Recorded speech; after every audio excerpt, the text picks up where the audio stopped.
Combate, a trincheira do contribuinte. Menos impostos, mais empregos.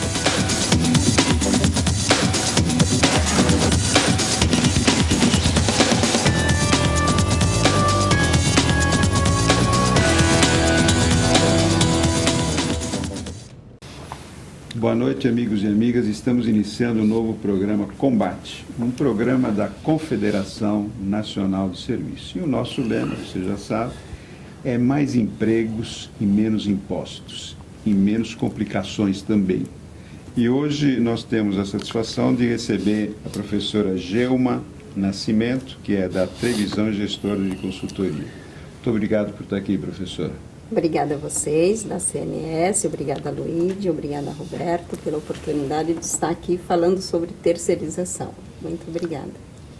Obrigado. Roberto, por favor. Professora, o Brasil hoje vive um momento muito importante, que é exatamente a discussão da lei que vai determinar como é que vai ser o nosso caminho da terceirização. Está sendo muito discutido, o Congresso, o Senado, existe uma força muito grande para tudo quanto é lado, algumas forças muito grandes para todos os lados. Então, nós gostaríamos muito de lhe escutar sobre esse assunto. E eu gostaria de lhe fazer a pergunta sobre o por que você é contra ou por que você é a favor da terceirização em linhas globais, porque nós temos visto aqui no Brasil e principalmente em São Paulo algumas companhias que não conseguem funcionar e operar adequadamente pelas normas da terceirização que nós temos hoje. Eu tive um exemplo agora comigo, né, um exemplo meu, de uma ligação que nós pedimos para a Eletropaulo fazer de um serviço de passar energia de bifásico para trifásico, que é uma coisa muito fácil e relativamente simples de fazer. E eu que já tive uma empresa que trabalhei para a Eletropaulo, que seria um serviço terceirizado, porque a Eletropaulo sempre contratou muitas dezenas de empresas para fazer essas coisas. E era uma coisa que era feita em 15, 20 dias, esses serviços estavam liquidados. Esse serviço na minha casa agora levou 7 meses e 500 reclamações, e-mail, chama a polícia, Procon, e o negócio não funciona porque a Eletropaulo não consegue administrar os serviços de rua. Então, eu fico muito, assim, assustado com essa ineficiência que a falta de terceirização está nos trazendo. E eu gostaria, professora João, que você comentasse esse assunto, qual é a sua visão, que é uma estudiosa sobre isso. Muito bem. Eu sou altamente defensora da terceirização, sempre. Não porque é bonito ser a favor da terceirização, porque os números mostram que a terceirização ela é uma ferramenta de gestão, a terceirização é uma modernização. Isso é tanto no Brasil quanto nos países desenvolvidos ou países que se desenvolveram ao longo de muitos anos. O que nós precisamos sempre verificar quando se fala de terceirização é segmentar áreas de terceirização, se aprofundar na questão da gestão do contrato de terceirização. Eu já tive a oportunidade de discutir muitas vezes com pessoas que são contra a terceirização, mas no final do dia, porque não existia uma gestão sobre a terceirização, como precisa haver gestão sobre qualquer outro tipo de serviço tomado que não seja a terceirização, ou qualquer outra relação de contrato e tudo mais. Quando você coloca, Roberto, o exemplo da Eletropaulo, e levou anos, levou meses, 7 meses para se resolver e tudo mais, nós percebemos isso no país, essa questão da prestação de serviço muito precária em algumas áreas, mas Será que é porque está terceirizada? Será que é porque não está terceirizada? Temos que analisar cada aspecto para ver onde é que a terceirização está presente. O que é cruel é quando nós vemos determinados posicionamentos contra a terceirização, quando muitas vezes a terceirização não está nem presente. Ou se está presente, não foi feito um contrato de prestação de serviço de forma assertiva com gestão. Aspectos da terceirização, seja de gestão ou seja de legal, de legalidade e tudo mais, na minha concepção, o Brasil ainda hoje, e há 11 anos, 15 anos, como diz o Luiz, está sendo discutido a terceirização, o aspecto legal, nós estamos muito atrasados se comparados a outros países que usam a terceirização de forma altamente proveitosa, benéfica e tudo mais. Por uma razão muito simples, a terceirização ela pressupõe a qualidade, a rapidez. Por quê? Porque quem terceiriza uma determinada atividade é especialista naquela atividade, já está adestrado, aspas, para prestar esse serviço. Ao passo que um tomador de serviço tem as suas outras preocupações, tem a sua visão do core business muito mais focada do que, de repente, áreas que não é o seu core business. Então, existem essas discussões que, no meu entendimento, elas não são tratadas de forma clara.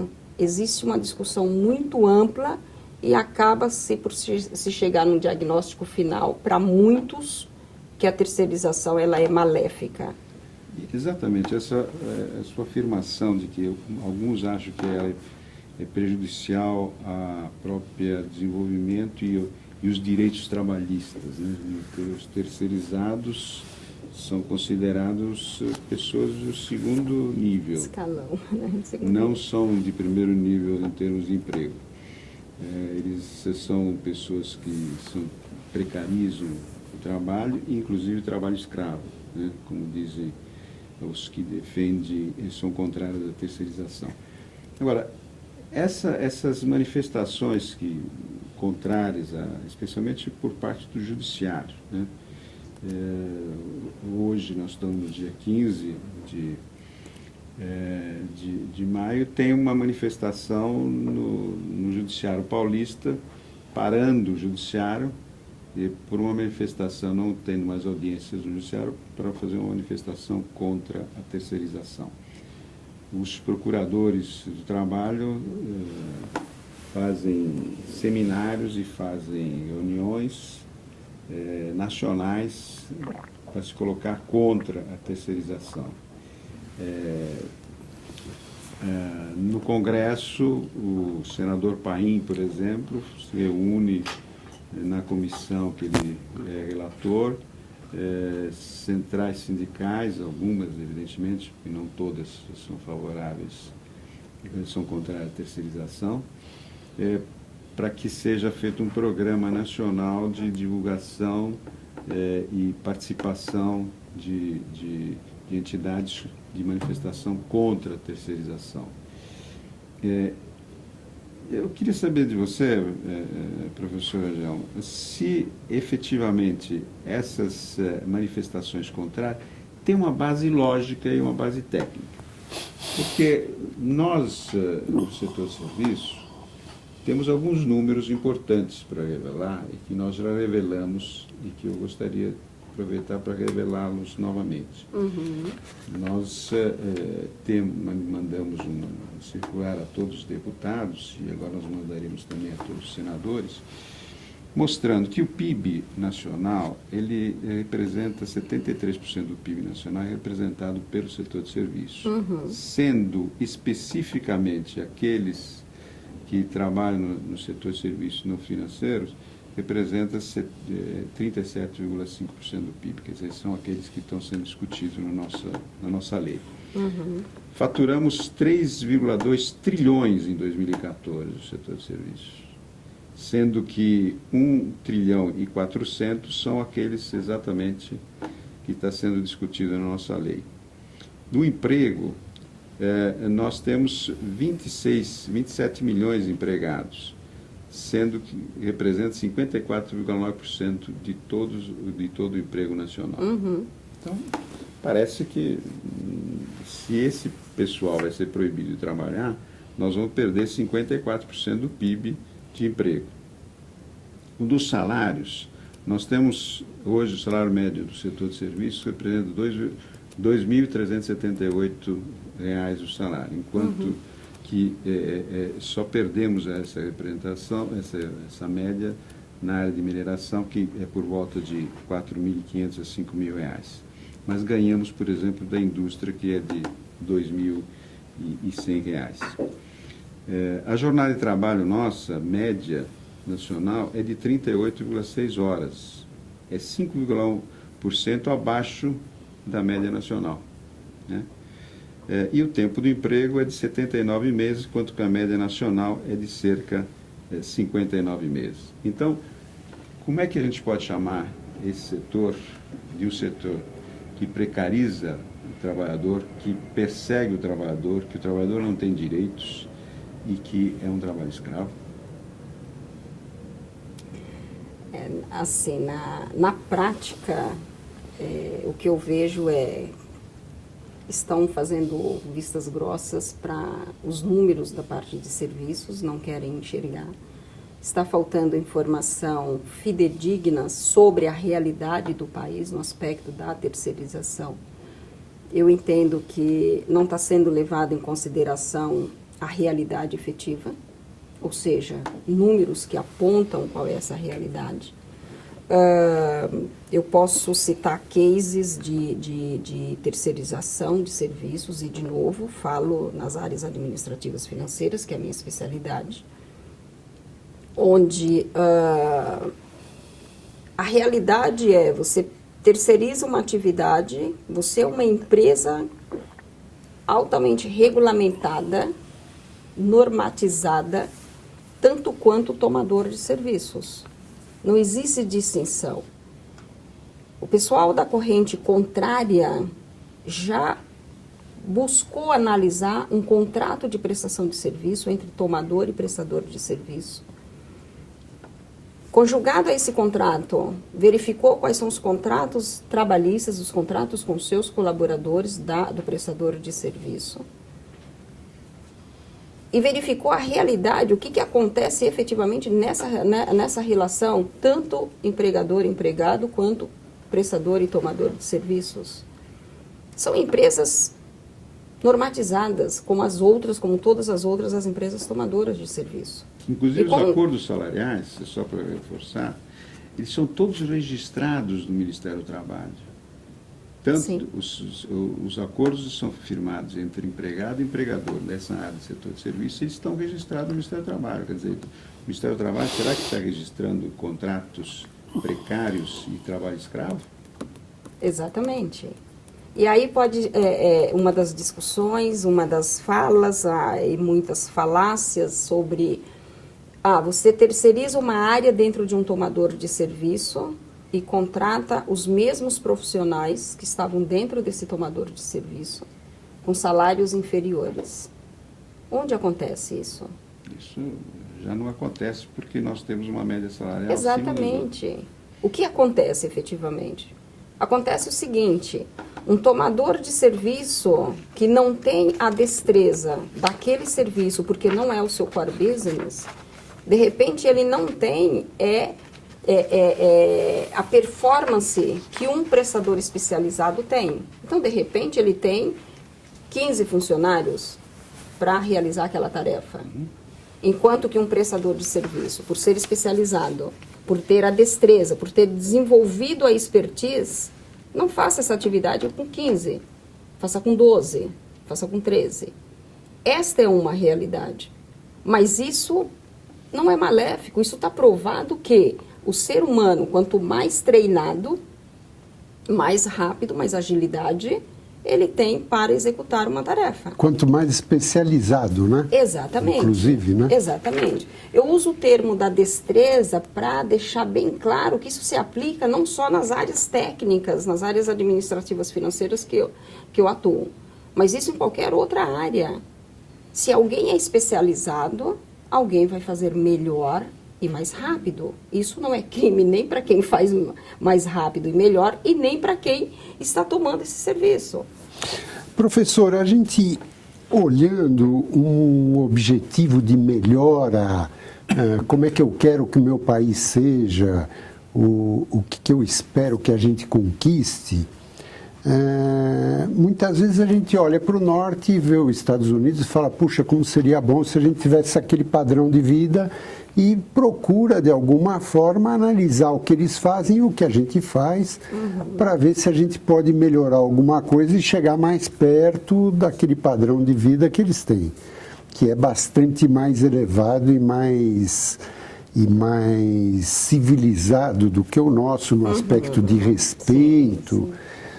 E eu vejo que nos Estados Unidos a terceirização ela é brutal, inclusive nessa crise que nós tivemos durante o ano 2008, 2009, com uma queda, desemprego nos Estados Unidos, eles não foram buscar os serviços que eles terceirizam, por exemplo, para a Índia, num aspecto de atendimento, call center.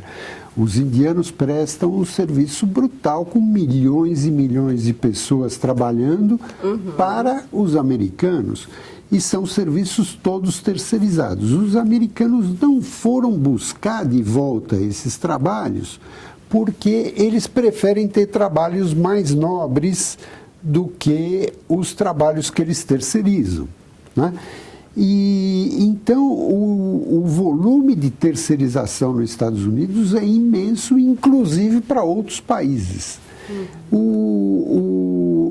Lá nos Estados Unidos, como é que é o sistema comparado com o nosso em relação a esse aspecto da terceirização? Realmente eles são mais abertos, isso funciona melhor lá do que o nosso, menos amarras? Com certeza, Roberto. Há alguns anos, há 8 anos que nós participamos de um congresso mundial. Cada ano os Estados Unidos, essa entidade, essa associação, ela fazem um país diferente. Um evento grandioso, mundial, onde reúne milhares de pessoas do mundo inteiro para tratar terceirização e tratar cases de sucesso de terceirização. O que é interessante é que é trazido cases de sucesso, é colocado face a face, tomador e prestador de serviço, para verificar cases de sucesso e para estimular cada vez mais a terceirização. Aliás, aqui nós fazemos o contrário. Nós Exatamente. Temos de insucesso. Exatamente. Pega uma empresa específica que teve um problema de um trabalho escravo, uma precarização, e mostra aquela empresa Exatamente. que é um pequeno dentro do universo de prestação de serviços que nós apresentamos 73% do PIB. Exatamente. Infelizmente, é isso mesmo que ocorre, Luigi.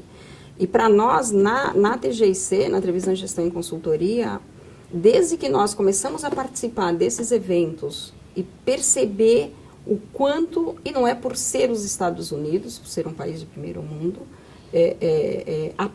utiliza a terceirização como uma ferramenta, como algo benéfico, e realmente você tem razão, qualquer lugar que você vai nos Estados Unidos, você compra alguma coisa made in, em algum outro lugar, é difícil você encontrar alguma coisa que foi produzido dentro dos Estados Unidos. E o que se vê é que eles estão cada vez mais evoluindo, nós estamos cada vez mais ficando para trás, ficando sempre amarrados nessas discussões, e não percebemos que a decisão, ela passa por uma decisão muito mais de interesses pessoais, precisa focar realmente o desenvolvimento da nação na tomada de uma decisão quanto à terceirização. Se já Isso foi pode testado. atrasar, inclusive, se esse processo não evoluir, realmente nós podemos atrasar economicamente o país. Sim, temos estado atrasados justamente por essas discussões que não se chega no fim. Eu volto na questão do exemplo da Índia. Existe um autor, um pesquisador, na verdade, não é nem apenas um autor, mas um pesquisador sobre a questão do desenvolvimento das nações no mundo como um todo. E ele escreveu e reescreveu copiosamente uma obra chamada O Mundo é Plano, aqui no Brasil. Isso em 2005, retratando uma realidade lá de 80 para cá, onde ele percorreu o mundo inteiro verificando o quanto que as nações se desenvolvem e como se desenvolvem. Muitas nações se desenvolveram com a terceirização. A Índia foi uma delas. A terceirização é trazida como a quinta posição como ferramenta de gestão em países desenvolvidos. Inclusive, pesquisas que nós brasileiros participamos, nós apontamos a terceirização como a quinta melhor ferramenta de gestão nos negócios. Então, por que essas discussões quanto à legalidade, quanto à precariedade nos processos de terceirização? Na minha concepção, está faltando aí a boa vontade de olhar os números que o Luigi acabou de colocar, olhar os números que o mundo inteiro tem, para poder ter uma discussão um pouco mais harmoniosa. Você acha que é boa vontade simplesmente para entender o processo ou é um processo político e ideológico que são contra a terceirização? Inclusive um pouco talvez até de má fé, porque complementando a pergunta do Luigi, eu vejo que os outros países do mundo, quer sejam mais evoluídos como os Estados Unidos, ou menos desenvolvidos que o Brasil, como é o caso da Índia, todos eles estão indo nesse mesmo sentido. Né? Um Sim. prestando a terceirização, o outro recebendo. Mas eu não vejo, fora os países comunistas, o aspecto da terceirização não funcionar em lugar nenhum. Todos os lugares funcionam. Né? Nós estamos perdendo, já há alguns anos, processos de terceirização para o México. Há alguns anos. Muitas empresas estão tirando a terceirização de dentro do Brasil, dadas essas discussões maléficas, estão levando aqui para o lado, aqui para o México. Para a Índia, então, nem se fala. Para o Uruguai. Mas o México é quem está com mais atrativo, recepcionando esses processos de terceirização. A Índia nem se fala, grandes operações, empresas estrangeiras que aqui estão e começam a presenciar essas discussões maléficas sobre a terceirização, tem processos terceirizados, tira o processo e fala, vamos levar para um país que realmente entende a terceirização como algo benéfico, como algo de desenvolvimento de um país. Não vamos ficar com operações aqui no Brasil enquanto se tem essas discussões sobre o aspecto de legalidade, de precariedade. Essa é uma realidade que nós já presenciamos há alguns anos. Operações indo para fora do Brasil. Quer dizer, essas pessoas que são contra aí não são pessoas de nível secundário. São pessoas esclarecidas, são pessoas que conhecem um pouco o mundo, conhecem aquilo que está acontecendo e não querem entender a realidade dos fatos. Uhum. No meu entender, eu acho que estão com um processo de ideológico muito forte. A única coisa que pode ser que está convencendo eles a lutar contra essa modernização e essa evolução econômica. E, inclusive, no meu modo de ver, também está indo contrário ao desenvolvimento do país. Sim. Eu acho que, no fundo, eles estão praticando um ato contrário ao país, contrário ao desenvolvimento nacional, e não a favor do empregado ou do direito trabalhista, que nós não perdemos nenhum direito trabalhista, que eu acho que toda empresa que hoje presta serviços, eles têm um sindicato patronal e um sindicato dos empregados. Sim. Esses dois sindicatos se reúnem todo ano e fazem uma convenção coletiva. Exatamente. Com todas as condições e melhores, inclusive, do tomador de serviços. Exatamente. Na área de informática, por exemplo, tem 40 horas de trabalho semanais. Que são poucos os setores que têm 40 horas. E é uma grande área de prestação de serviços. Né? Uhum. Então, esse problema que inserido no contexto do judiciário, da atividade fim, atividade meia, é um negócio totalmente ultrapassado.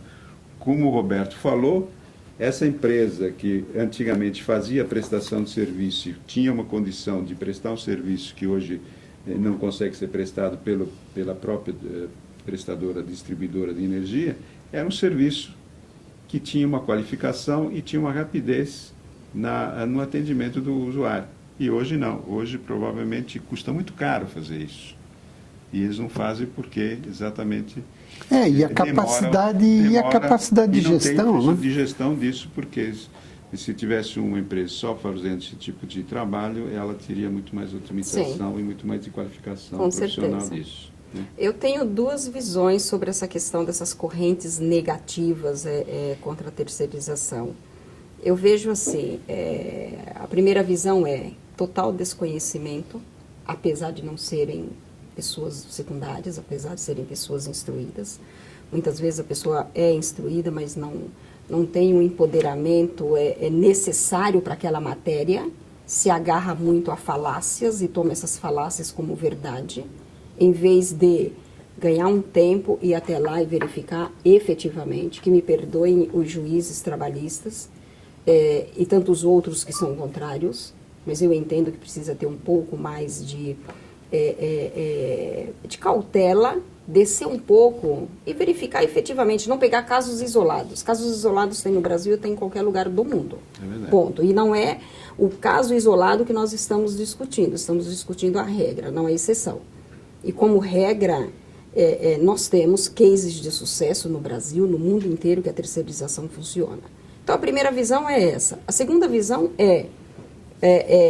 se há má fé para isso, eu entendo que uma camada de formadores de opinião precisam se levantar e salvar essa nação desses malfeitores, onde condenam a terceirização, onde não traz a realidade efetiva. Se nós somos maioria ou somos minoria, eu entendo que nós temos um papel importante para mostrar para a nação que, em vez de não ter um trabalho, é melhor ter um trabalho para a sua sobrevivência, para o seu desenvolvimento. Porque enquanto estão essas discussões, o que acontece? O país fica esperando. O país que eu digo as empresas, tomadoras e prestadoras de serviços. Enquanto isso, a fila de desempregados, eles tendem a crescer. Porque não adianta nós nos iludirmos. A palavra-chave dentro de qualquer organização deste país ou de qualquer lugar do mundo é alta performance. Como é que eu tenho alta performance se eu não tenho uma destreza suficiente para executar uma determinada atividade? E eu tenho alguém aqui do lado que tem essa destreza, que pode performar melhor do que eu, e eu sou proibido de terceirizar. É por isso que as empresas estão levando as suas áreas para fora do país. Estamos perdendo com isso já há alguns anos. Professora Gilma, esse resumo que você fez aqui no final foi excelente. O resumo do nosso programa foi o que você fez nos últimos 2 minutos. O nosso tempo terminou. Muito obrigado pela sua presença. Luigi, muito obrigado. Nós estamos encerrando o programa Combate de hoje e estaremos de volta na próxima semana, nesse mesmo horário. Muito obrigado pela sua atenção. Combate, a trincheira do contribuinte. Menos impostos, mais empregos.